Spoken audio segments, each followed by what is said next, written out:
Welcome.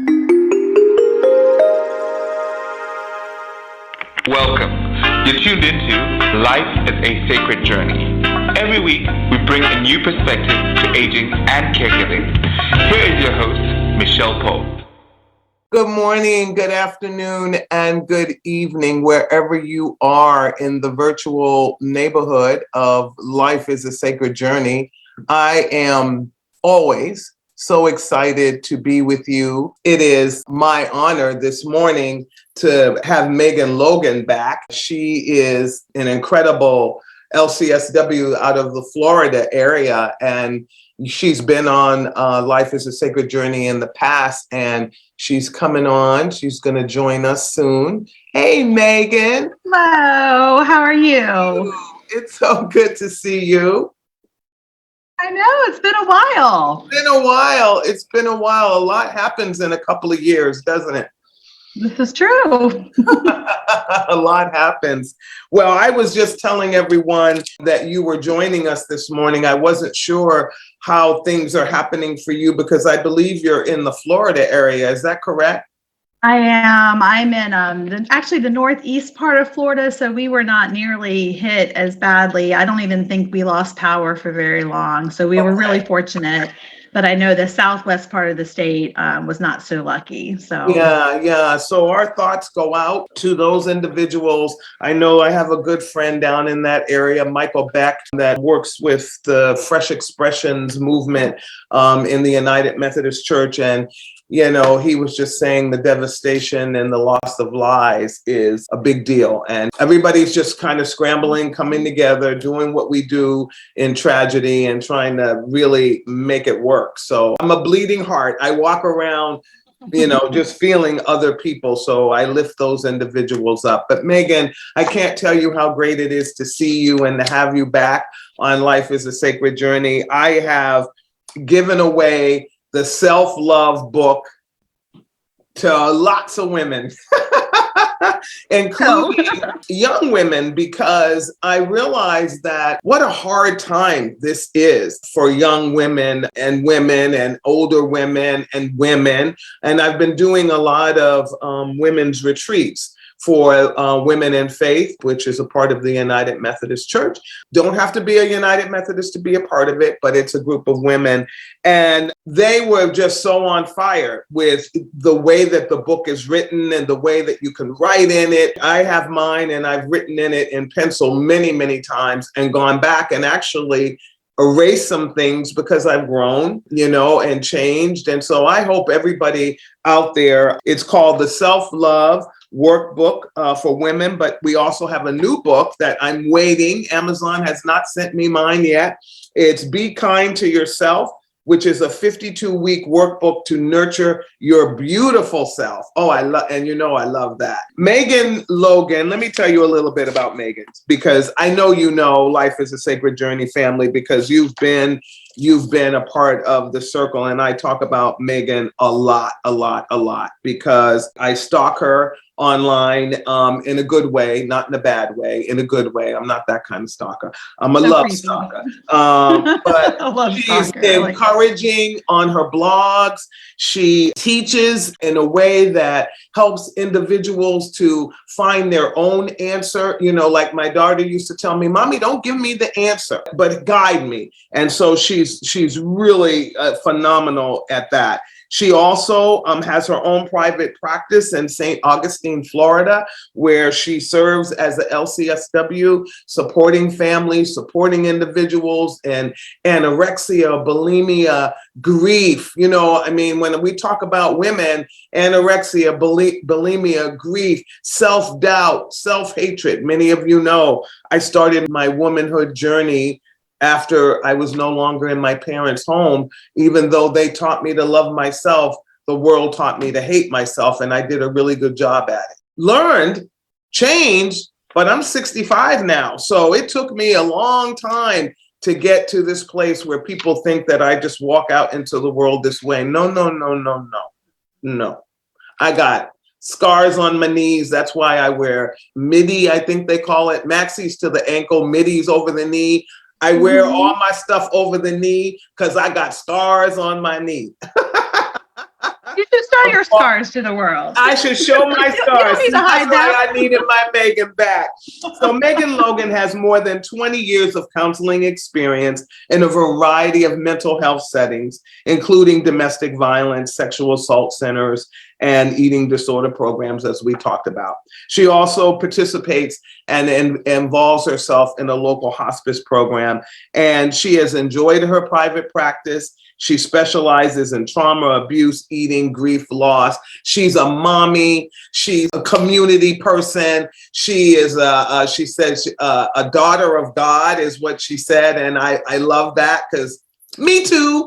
And, just this incredible human being who I've had the honor to love from a distance and call friend, sister friend. So Megan Logan, again, welcome back to Life is a Sacred Journey. We are honored and blessed. And actually, I did not record any of that. Felicia, I'm sorry. That's okay. That's the other thing Megan has taught me. Don't sweat it. Just keep going. You know what I mean? I don't mean to ignore it, meaning that it doesn't have value, that it doesn't mean anything, but you can't get caught up in all this minutia and all this drama that life puts towards you because it's punching at you all the time. And Megan, in her self-help book, have helped me to really dig deep in that because I'm big on that. I'm like, ooh, I got to fix this. Ooh, I'm embarrassed. Ooh, this is hurting me. And when in fact, if you just kind of let it go, and, in my world, let God, it kind of is okay. And you are going to be all right. So let's welcome back my friend, Megan Logan. Megan, welcome back to Life is a Sacred Journey. And let me see if I can do this for you.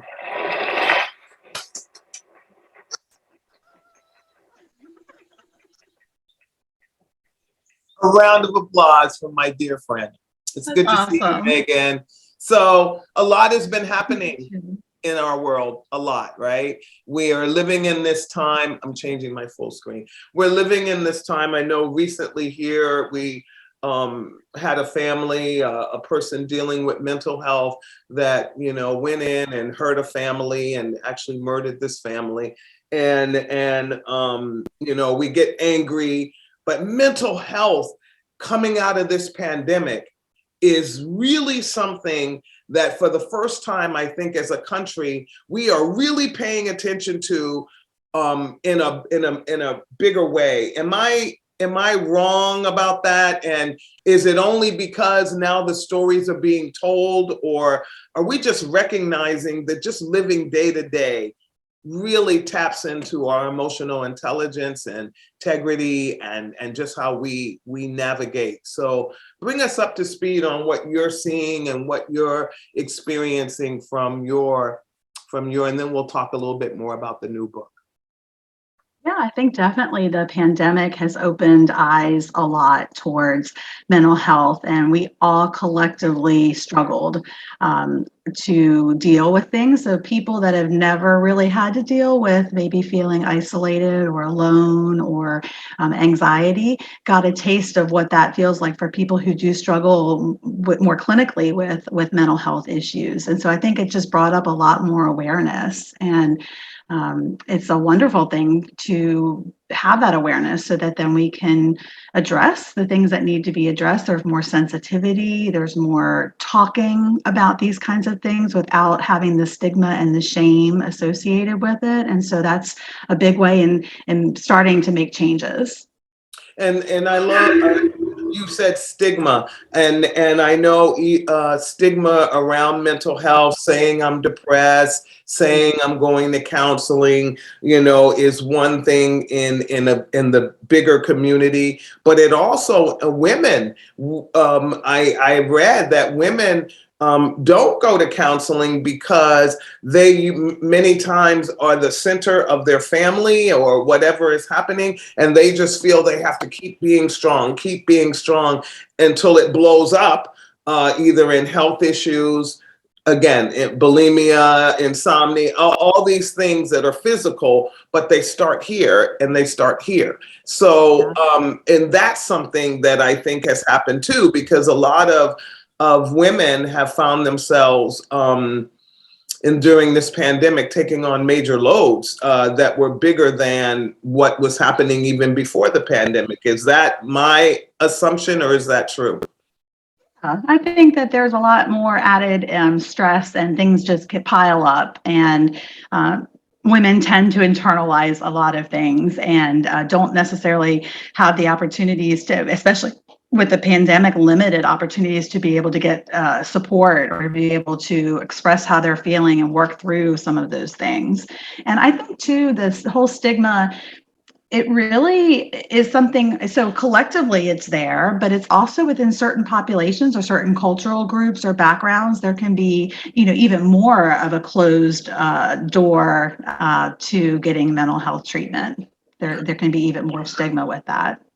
I know that for me, as a Black woman in my community, and I'm only speaking from the sphere that I've lived in, not for all Black people, but I know that when I said that I was going to counseling, people said, "Oh, you don't need counseling," and I started being quiet about it because it was like everybody said I didn't need it, but I needed it, and I think it's because that at the time my persona was to be everything's okay, everything's all right, and I never talked about some of the struggles that I was having spiritually as well as mentally, because they kind of went together for me. And I was thriving on neglect, is what I said to my counselor like the sixth time in. I was like, I realize I've been thriving on neglect. And actually patting myself on the back for the ability to do it. And I don't even know who taught me that. And she said,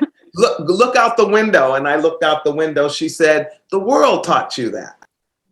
And I said, wow, that was so deep. And I was like, okay, so how do I unlearn how to handle myself in a very different way? And so when you wrote the first book, you were asked to write it. I believe, if I remember from our first conversation, somebody said, write this book, you can do it.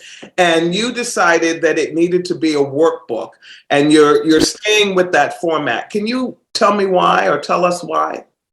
Yeah, I think people like to apply things to themselves. There are some amazing books out there by people who are experts in the field, and they are informative and have research to back the things up that they write about. And then after you read it, you're like, well, okay, now what?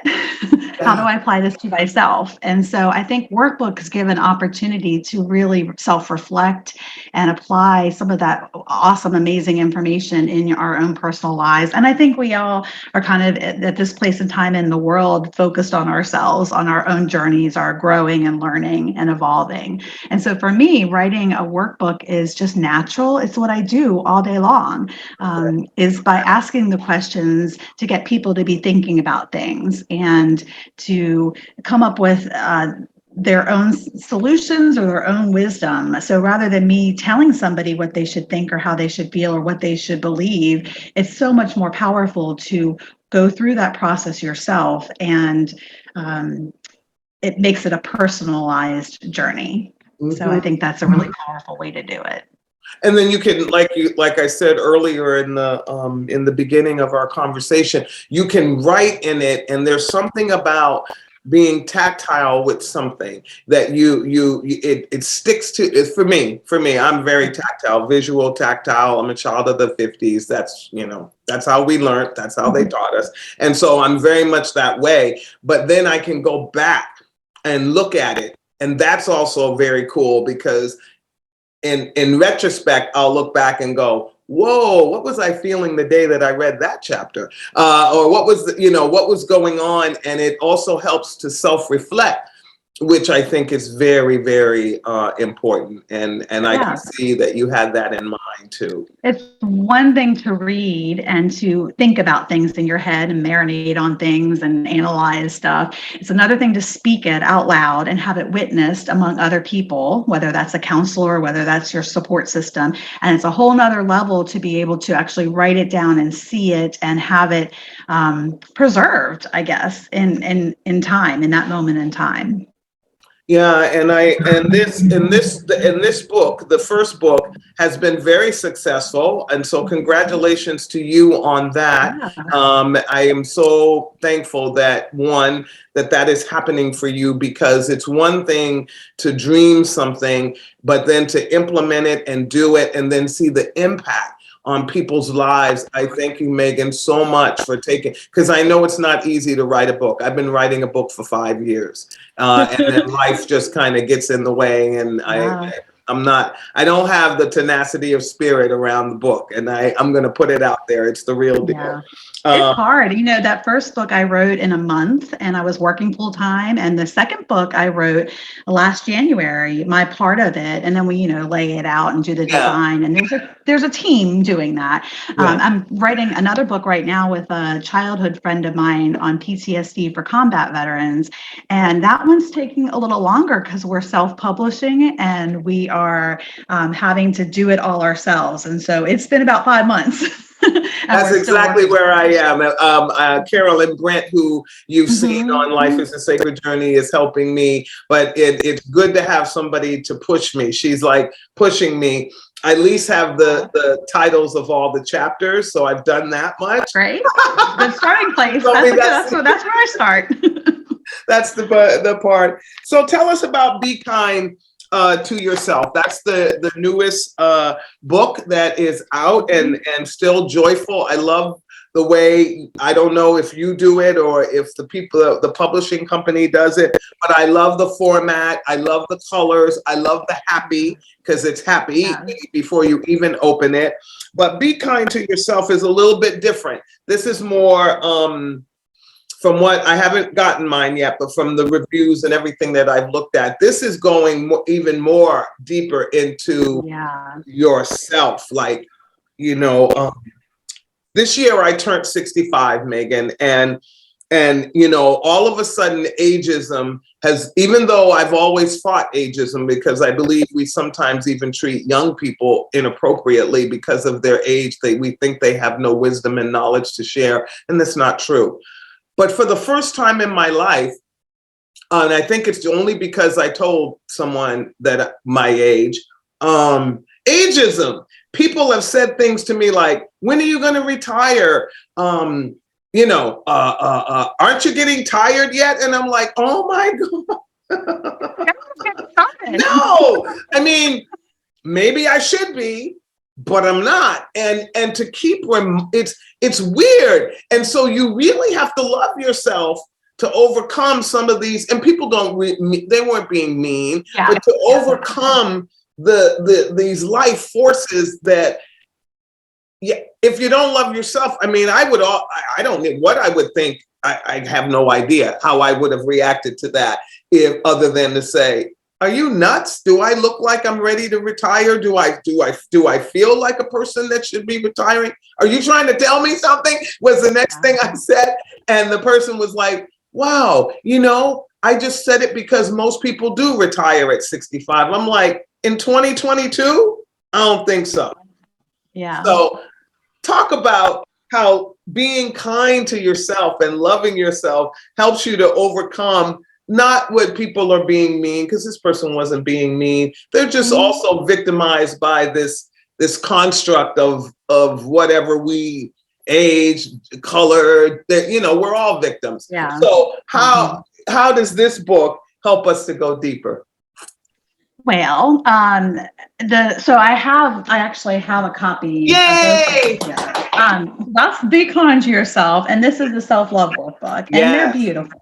They're just that there's a special. I got to see a little bit more with my second book of how a book actually gets developed, because I got to be a part of the graphic design and got to see the artwork and the special people, the creative people that were a part of it, and it's just beautiful. It is, and beautiful. The book inside is colorful, and it's just it makes you feel good when you look, because some of this work is really hard. Yes. So it helps to have it be really pretty at the same time. But I think that we internalize so many beliefs that are not ours, that internal narrative comes from, whether it's our traumas, whether it's the world's conditions around us, familial beliefs, intergenerational beliefs that just get incorporated into ourselves, and we have to change the narrative. We get to figure out how to do that. And so this book, the Be Kind to, so the Self-Love Workbook focused mostly on just self-love, on being kinder in terms of how you talk to yourself and releasing self-doubt and setting boundaries. And it just delved very deep into that. Yeah. The Be Kind to Yourself is much more comprehensive in terms of self-nurturing, and there's themes sort of that goes through the seasons, the natural seasons in nature and the seasons of life. So in winter, a lot of the exercises are themed around, and it's a 52-week guided journal, so it takes you through a whole year. Okay. The exercises are the chapters are a couple pages. They're not very long, but it's for that week. You get to really reflect on that topic. So I think the first one in winter is nurturing silence and noisy hearts.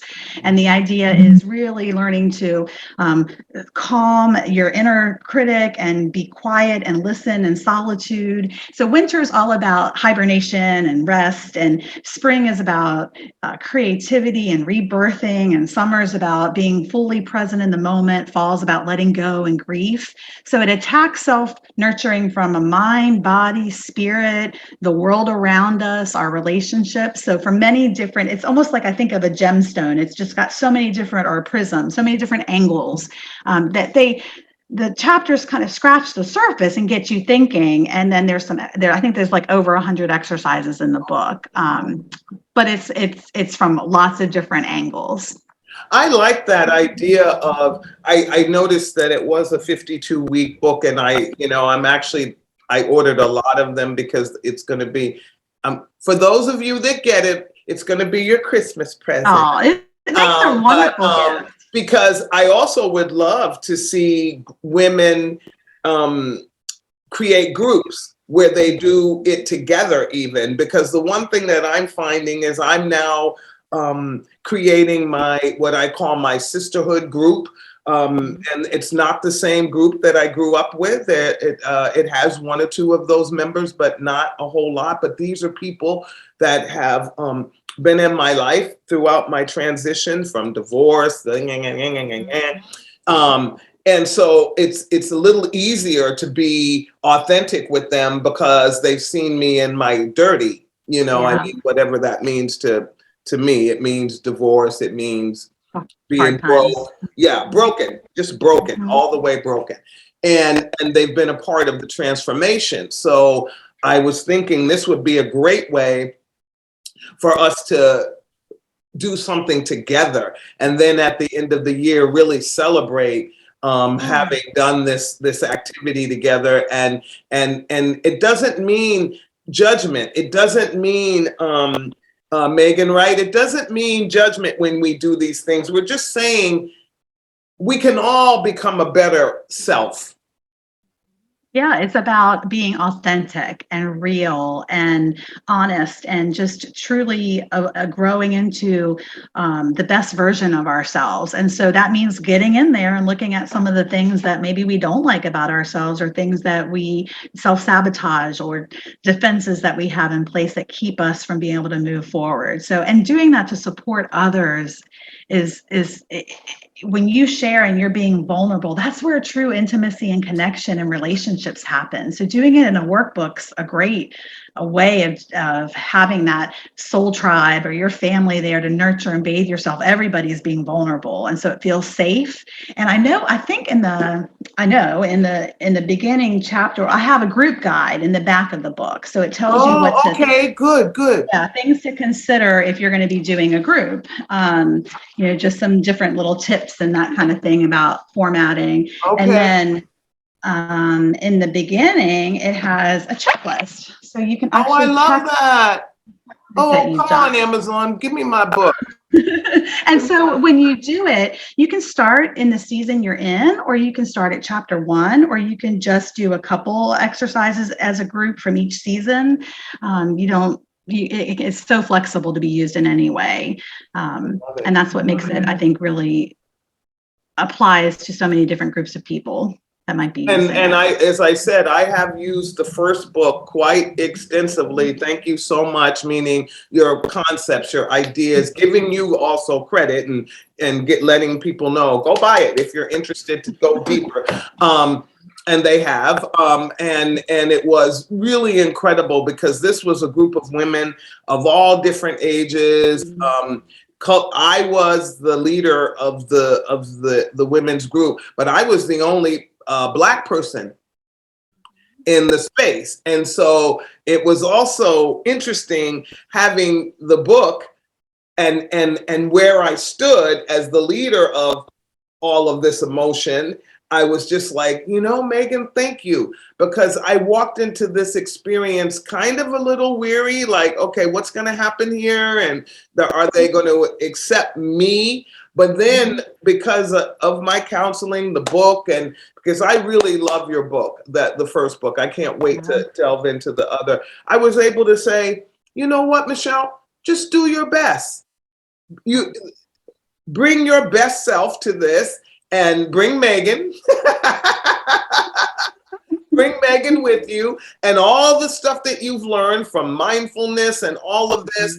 And it either will resonate or it will not. And there's nothing more you can do as long as you've done that. And that's what that self-help book, the first book, was like, learn who you are, be your authentic self, go into those environments and spaces that way, and stop worrying about it so much. Yes, you're not going to please all the people all the time, but are you here for that, really? No. Yeah.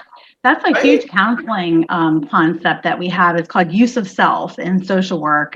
We talk about, using yourself, learning. Part of my undergraduate education focused on really learning who we were as individuals and people, what our values were, what our gifts, what our strengths were, and also getting feedback on things that we needed to work on or improve, maybe our blind spots. And most counselors have to go through their own counseling as part of their training. And I will say that use of self and knowing yourself and loving yourself, appreciating yourself, allows you to know your gifts so that you can make a difference and share them in the world. And I would never in a million years have thought that I would be doing podcast interviews, and I'm shy. I'm introverted, and I know you and I have talked about that before. But I've gotten more confident, and just this whole journey, just writing the book and getting exposed to having opportunities to talk with people has even been a part of my own growth. And what happens then is that you become more open to the possibility of those things. It's not an adjunct. It becomes you.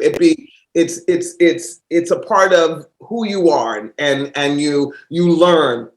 I did a sermon on Sunday and people said to me, "Oh my gosh, that's like the best sermon that you've done." And I've been preaching at that particular church for a really long time. And I thought, what's different? I'm different. Yeah, you transform. And when you can tap into that stuff that that you are God's given gifts that you have, magic happens. Yes. I mean, it almost just feels like you're the hollow bone and that stuff just comes out. So it's knowing what your gifts are, and then sometimes learning to move out of the way and let, I call it in the new book, I talk about, it's almost like a traffic jam gets clogged, all that negative, doubt, beliefs about ourselves, and it doesn't allow things to flow. And that flowing comes from wherever through us. And so if it's clogged with all this self-doubt chatter, you don't get to shine. You don't get to share that magic with others. It's like a dam, right? The beautiful river flowing, and the beaver, and we love you beavers, so we're not talking about your dams. We're talking about natural stuff that fell and stopped the water. And then there's no flow, and right there is where the water starts to turn rancid, right? Because it's not flowing, it's not getting that fresh enzymes and moving, and that's the same thing I can imagine. Within us, we get stagnant, we become rancid, we become angry, we self-hate. And it's just how we are constructed as human beings. And then it's interesting to me too, when that happens, we attract that too. Yeah, it's like the manifesting concept, you know, Yeah, if you yeah. put I mean, out there yeah, into yeah. the world, you know, it matches your energy. Energy wants to balance itself. So, when we think negative, we attract negative, and we self-sabotage, and we allow negative things to happen in our lives. And when we think more positively and embrace our gifts and use them, doesn't mean we don't have challenges or we don't have negative things happen to us, but how we deal with them is completely different. hmm What is it? What's this idea of being able to take control? I mean, in the past, take control was the commercial with the lady in the suit with the pads and holding the baby on her hip in her briefcase, and then a frying pan, and then the last line was "Never to let you forget you're a man," which was "I will also be a sexual being for you."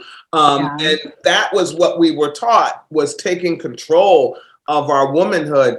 But I hope we've evolved from there, or we're evolving from there, that, oh, no, no, no, Mhm. right? Because it Yeah, I doesn't. think that's the pendulum swinging.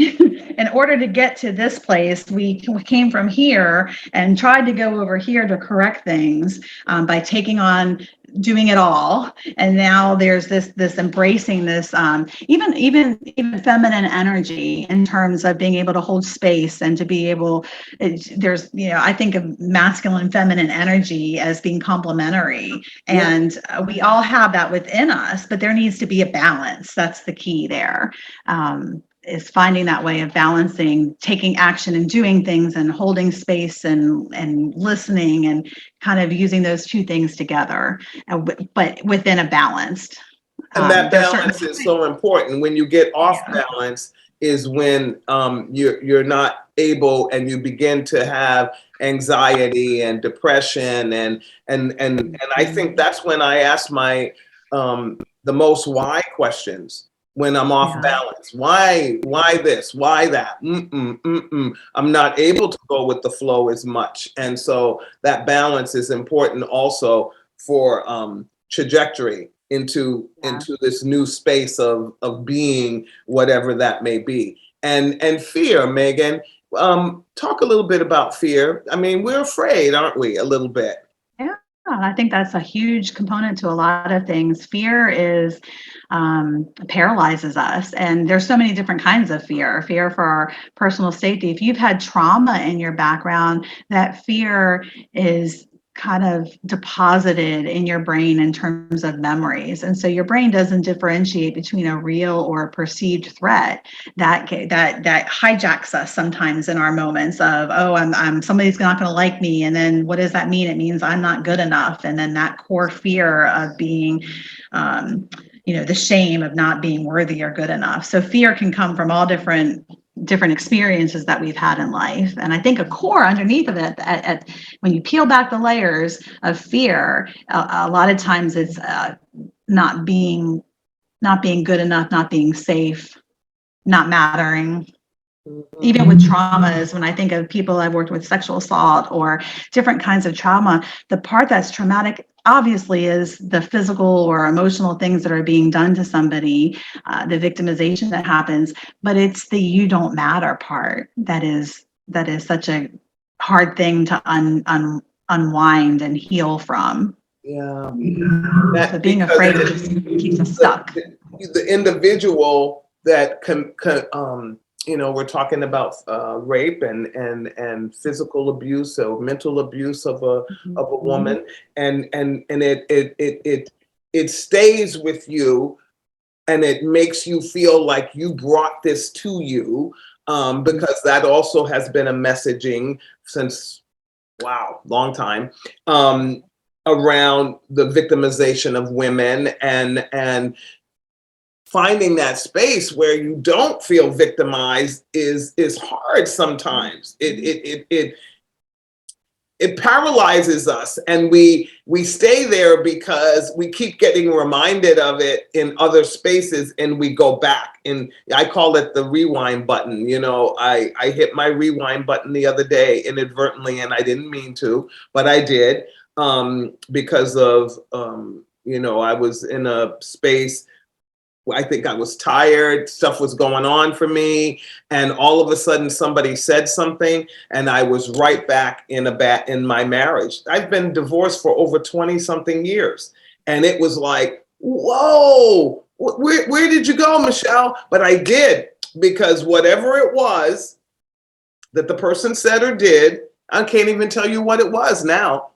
I was in this dark space of, wow, I don't matter. Exactly what you're saying. Yeah. I need to do better, blah, blah, blah. And it's like, oh my gosh, you've done so much better, because divorce is not a one-way street. Even if the person victimizes you almost 90%, we're still in it, right? Yeah. And I was just like in it. And I was just like feeling it like it just happened. And I just thought, whoa, what is going on? And it's because it happened. Yeah, And it's even though memory. it's emotional memory. Yeah, it's there. It's in your brain, and when we bring that up, the brain doesn't care whether it happened or whether it's happening. It just reacts as all that stuff comes up as if it's in the moment happening, because it's still a threat. It's still the a memory threat. can still be a threat. Yeah. You know, this book that these two books, Megan, I've been dreaming about them because I've been writing a lot, just because I'm got to journal a lot of stuff to get ready for this book. And I've been thinking a lot about the young women of today, what I call the baby women, right? The baby women.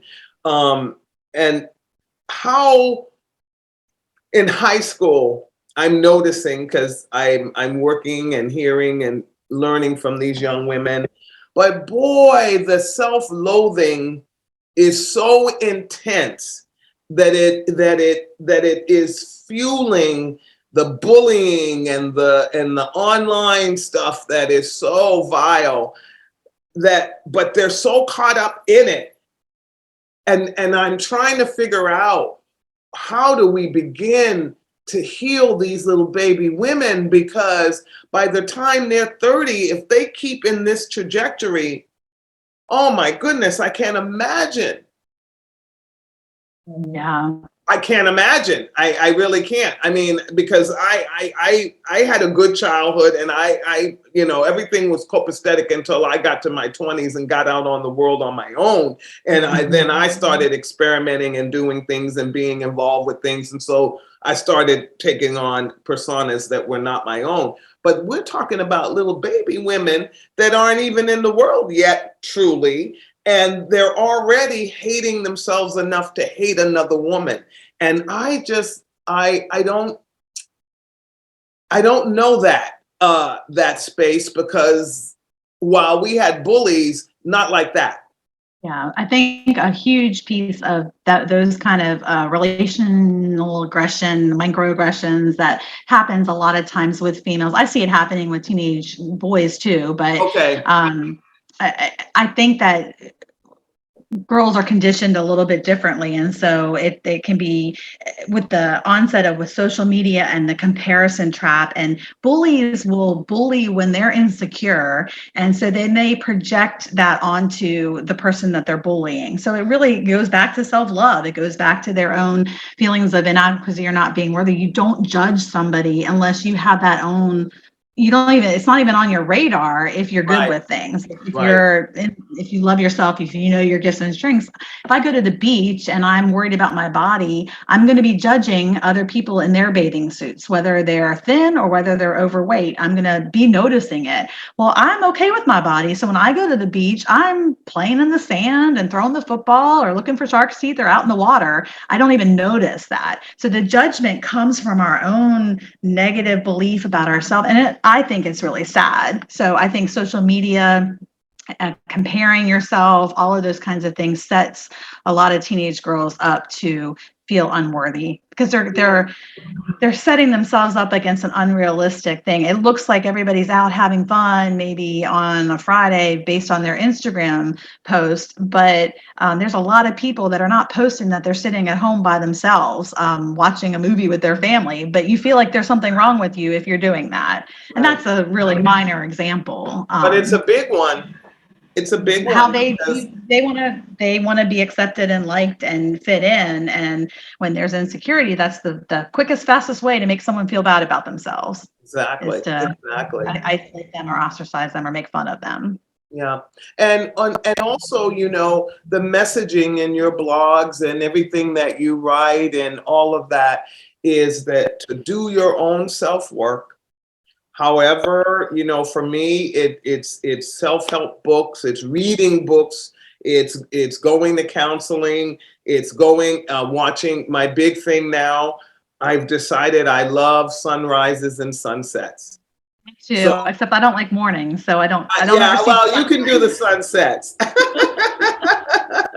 But I love them, and I think it, you know, and so I'm taking pictures of them when I wake up. Some mornings I don't wake up. It's not like it's my ritual, but realizing that it's always a new day. And I think that's what I took away from it. My friend T, good morning, T. Yeah, she taught me that she loves sunrises, and so she gave that love to me. And it's about, you get a chance to do it again. That'd be a good title for a new book. There you go. There you go. To write. You and I can write that one. You get a chance to do it again, you know, yeah. and it's okay. It's okay. And like somebody said to me, I said to her, good morning. This happened a long time ago. I said good morning to this woman, and she said, what's so good about it? I was like, whoa. And she happened to be an elementary school teacher too. And I was like, thank God my kid is not in your class. But anyway, moving on, I digress. I said to her, it's good because you're alive. Yeah. And then she looked at me, she didn't say anything, she smiled, and she walked away. But wow, if we could just get everybody to understand that no matter what, and we need to tell our stories, like Maya Angelou said, a story that you do not tell and you hold in here only hurts you. But when you let it out to the world, like you said, it transforms you and it transforms the world. It takes a lot for you and I, because even though we may live in a world where we're expressing ourselves to other people and sharing and all of that, we also have our own stuff that we're working on. And I'm, you know, everybody thinks I'm an extrovert, and I'm not. I'm really not. I've just learned how to manifest a behavior that helps me to feel comfortable in the world, but I also have to go off by myself to rejuvenate after any amount of exposure to any groups of people. I said this to somebody a couple of weeks ago. They said, you disappeared on us. I had been in weeks and weeks and weeks and weeks of meetings every single day, every single night, and I just couldn't take it anymore. And I turned off my cell phones, because I have 2 of them. I turned off my computer, and I stopped talking to people for a little while. That's my dream, is to get a cabin in the mountains that has no access, just to be able to get away and have a break from life and from people. It's energy. It's just energy. It just needs to be refilled and restored so that then you can continue to give it out. And you talk about the silence. The silence is not a bad thing. I mean, I know sometimes silence is scary. I went on a silence retreat once where I wasn't able to talk for 24 hours. And we did a weekend retreat. Yeah. Whoa, powerful. Yeah. And then I was hearing my own self. I kept thinking, what voice is that? It's like, it's you. It's you. Or God. You can hear God in those moments of silence too. You get little nudges, things that when you're too busy and distracted, whether it's your own internal chatter or just everyone else. that silence is precious to be able Silence to is just precious. sit with things. So before I let you go back into your day, your Mhm. family is well and you're Yes. well.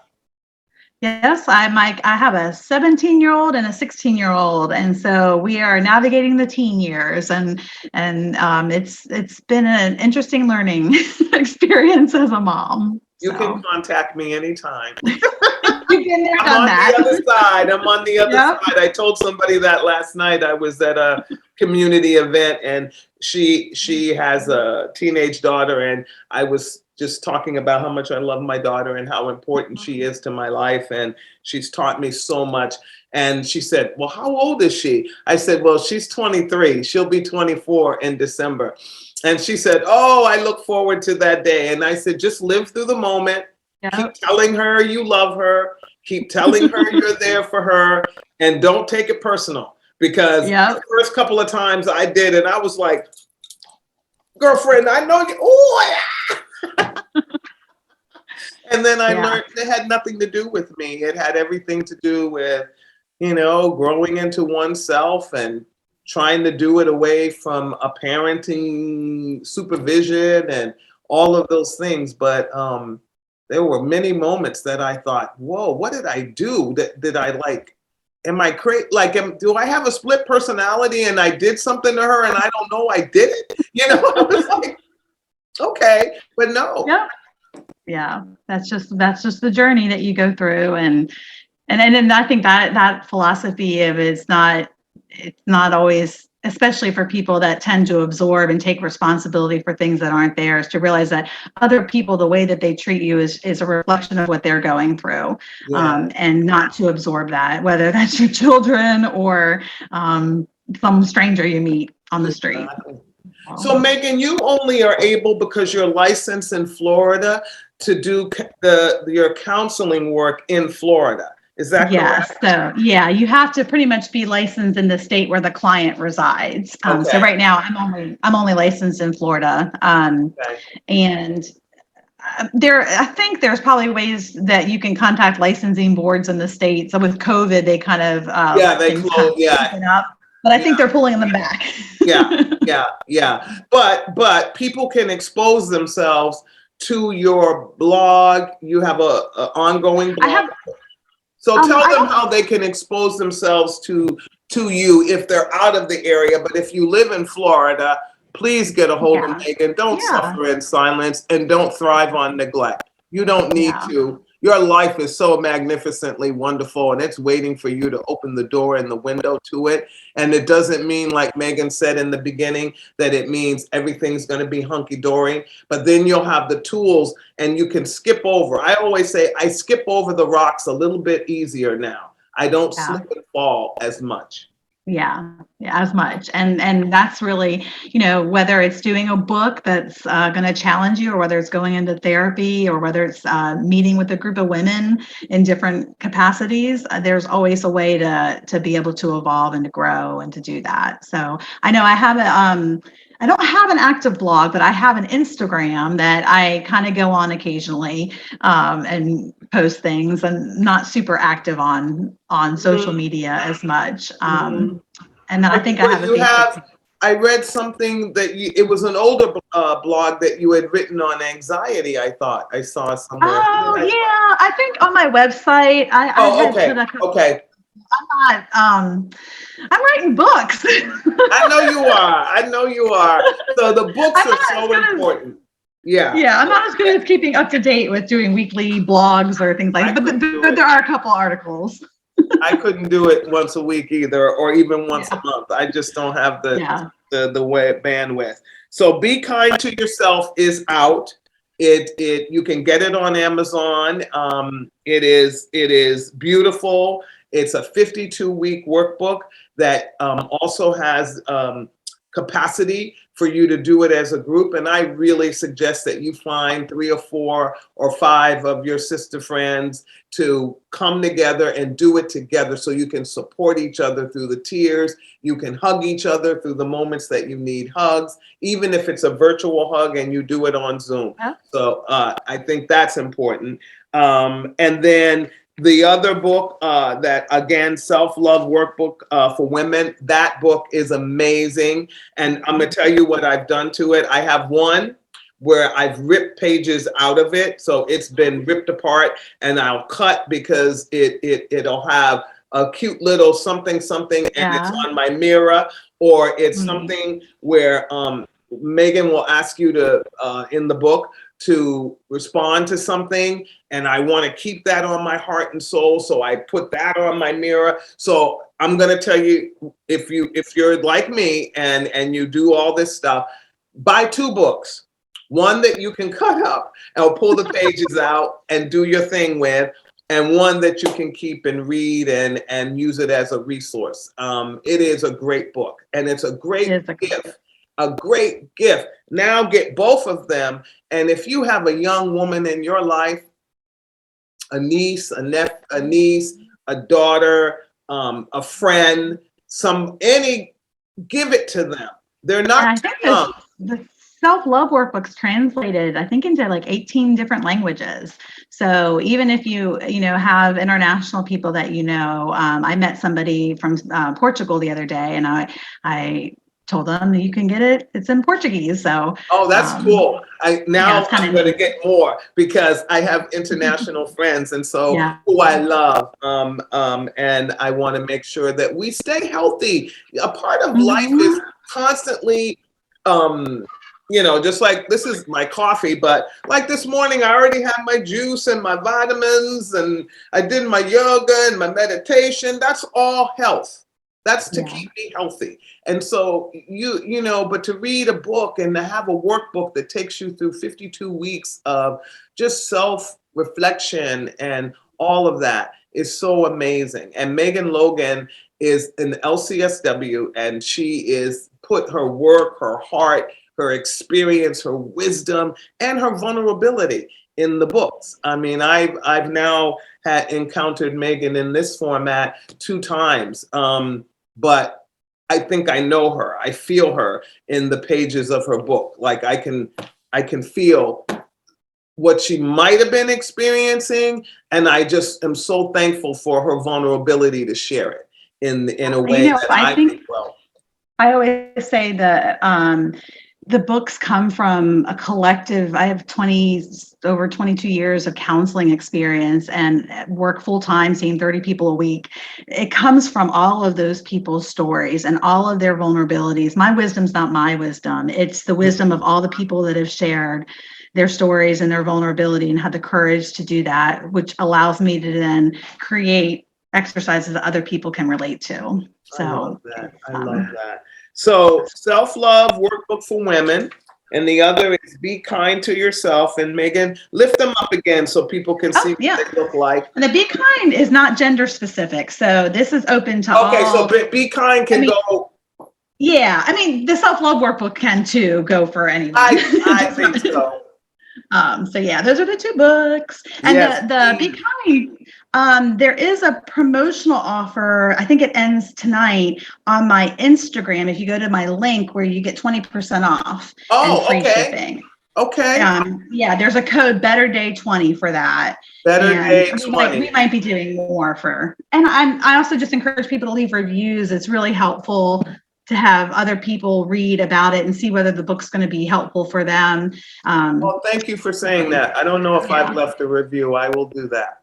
Yeah. It's always good. I think it helps consumers figure out whether it's the right book, and whether it's good or bad, it's helpful. So Megan, what's your self-love tip for today for all of the folks that are listening on Life is a Sacred Journey, regardless of their age and regardless of their gender, regardless of their color, regardless of their LGBTQIA status?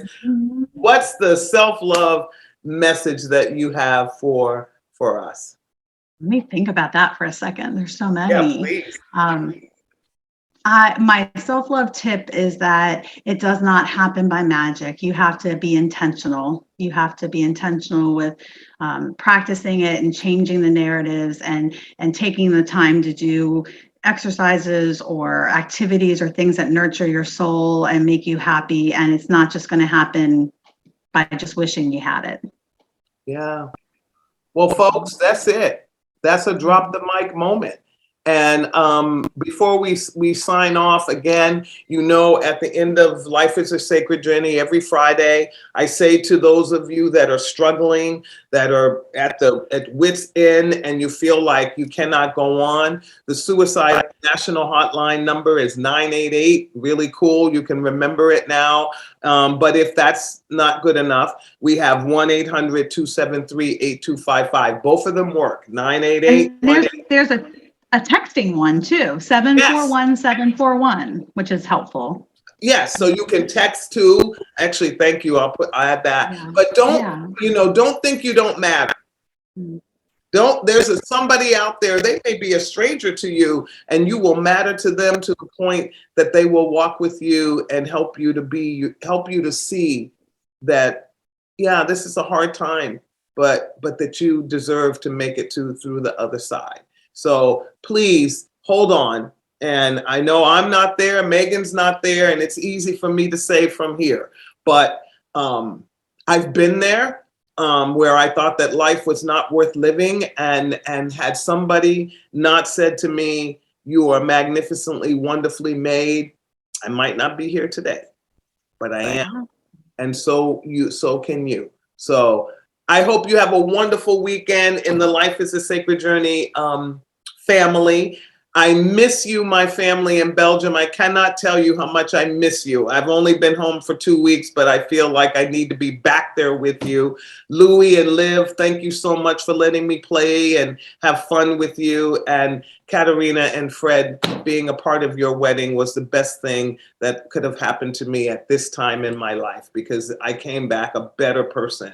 So thank you so much, Belgium, for welcoming me and making me feel whole again. I think I needed a vacation, and I needed to be surrounded by love, and that's what happened there. So the rest of you out there in the Life is a Sacred Journey family, pet a dog, pet a cat, hug a tree, hug yourself. And it's okay to say, I love me. I think I'm pretty magnificent. It's okay. You can do that. And you can scream it to the rooftops in your house and feel good about it.